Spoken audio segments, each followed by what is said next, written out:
Live in Western Oregon, this is NBC 16 News at 5:30.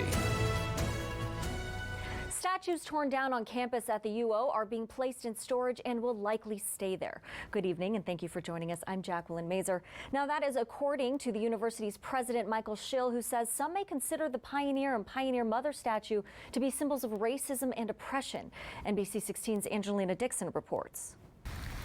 The people that removed the statue Saturday night on campus left behind very little. It is unknown if there were surveillance cameras in the area that captured anything, but what they did leave behind was a trail of scrape marks leading up all the way to the steps of Johnson Hall. And that's exactly where the Pioneer statue was dragged up to, while the Pioneer Mother remained laying next to her pedestal. It's unclear who is responsible for the vandalism. In a statement Monday, the UO president Michael Schill says an anonymous group of protesters removed them from their pedestals and vandalized them Saturday night. He says he believes in the power of a peaceful protest, but Saturday's actions were unacceptable.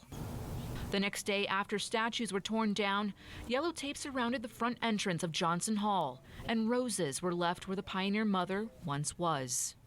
Schill did not mention how the UO Police Department will handle the case, but he says before Saturday, there was already discussion about removing the statues from campus. The reason?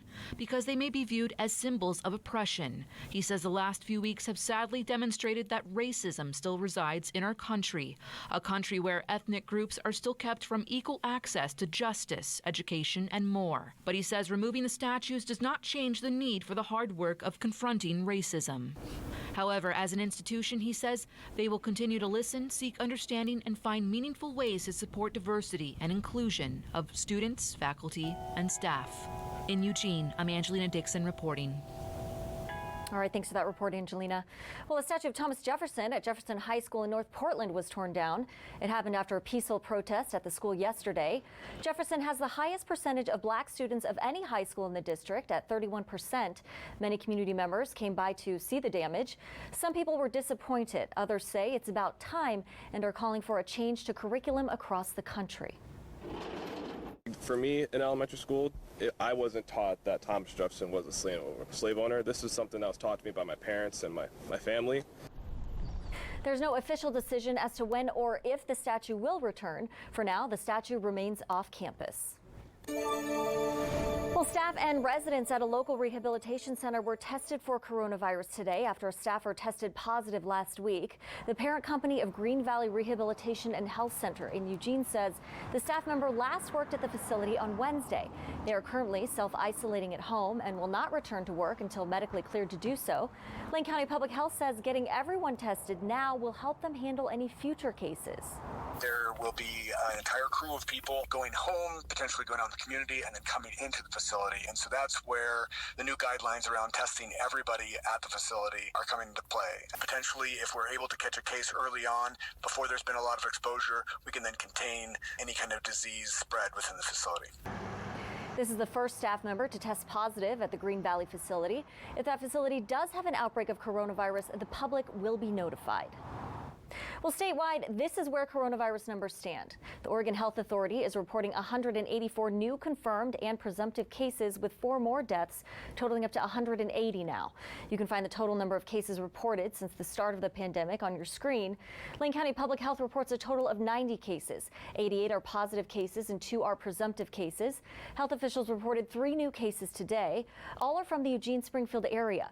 1 case is linked to an existing case, and the other 2 people were infected through household transmission. So far, there are a total of 8 active cases in Lane County. Well, Oregonians are worried about contracting the coronavirus by eating food from companies at food processing plants with outbreaks. Coos Health and Wellness says there's no evidence coronavirus can be transmitted through food containers, or food packaging. Health officials say this virus is a respiratory illness, not a gastrointestinal illness, and foodborne exposure is not known to be a pathway of transmission.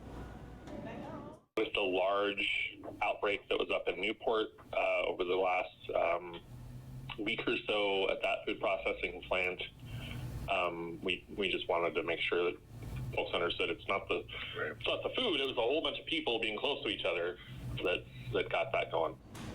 Leon says the virus could be contracted by touching a surface or object that has the virus on it and then touching your face, but that is not the main way the virus is spread. If you're concerned about contamination, wash your hands after handling the packaging, after removing food from its packaging, before preparing your meal, and before you consume it.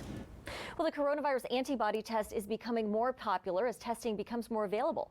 Our own Stephanie Rothman took the test last week. She joins us live in the studio with the results tonight. Now, Stephanie, what's the verdict?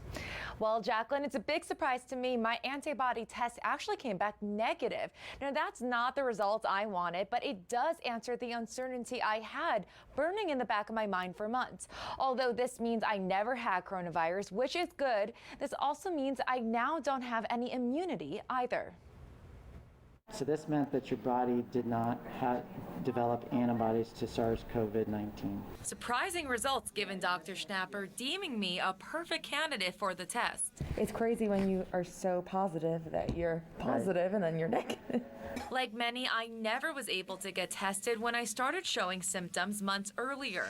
That was until Thursday when I got my blood drawn. A day later, I got my answer.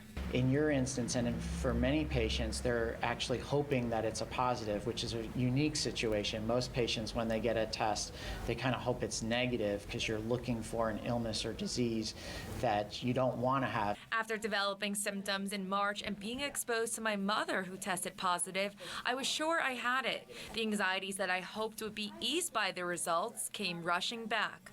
I don't have the antibodies or immunity.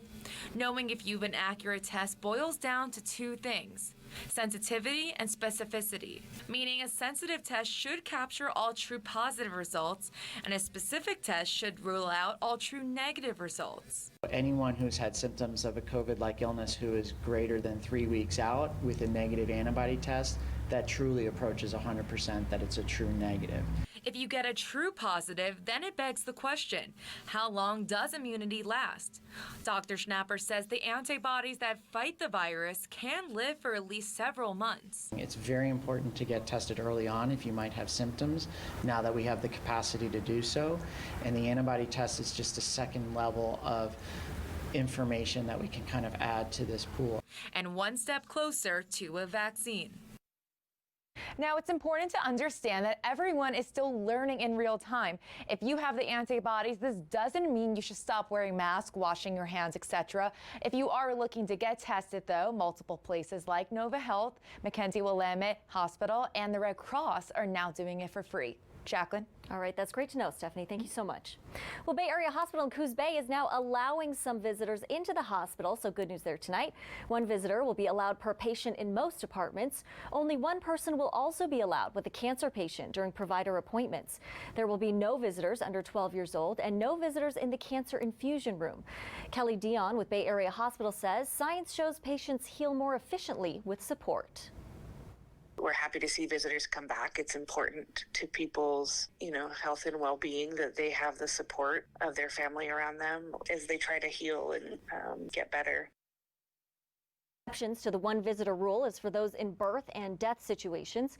Before entering the building, visitors will be questioned regarding their health and their temperature will be taken at the entrance. Visitors will not be allowed in the cafeteria as it is closed to the public. Visitors are required to wear a face mask. If you don't have a mask, you will be provided with one. Well, the Roseburg City Council will hold the first of 3 work sessions addressing homelessness tonight. Councilors will be able to discuss their views and ideas on how to deal with the issue.